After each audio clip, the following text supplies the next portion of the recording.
we're very happy to be here because of a lot of other artists. We just arrived in Brno. It's a fantastic atmosphere here. Nice people, nice venue to play. When it's a festival, there's a lot of music everywhere. So for me, it's very nice to walk around and listen.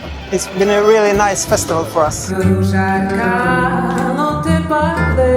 Chcela by som pozdraviť návštevníkov a fanúšikov festivalu Maratón hudby. Ja som si koncert užila veľmi, lebo som oddychnutá a boli ľudia výborní. It was a very good journey in Brno. Thank you to the Marathon Festival of Brno. It's a lovely place to be. For us it's really a big joy to port our Mediterranean music, our language, the Sabir, the language of the sea. Thanks Brno, and for the audience it was really amazing. Hey ho!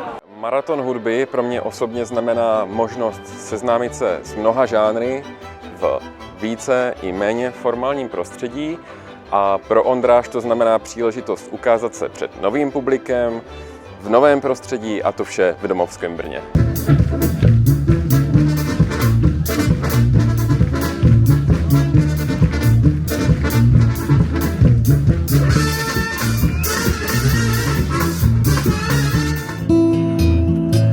Nese ptáčka domů do chaloupky blízko lomu, dělník plačící.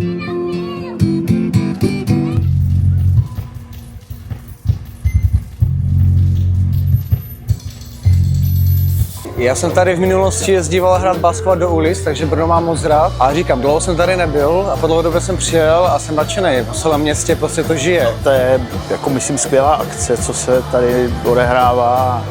Spousta kapel a asi je to dobrý, že v létě něco takového je v Brně. No. Líbí se nám tu. Brno teďka hrozně jede. Žádný spousty turistů a spousta studentů, kteří to tady rozjíždí na ulicích. Tak se budeme těšit zase do Brna. Čau.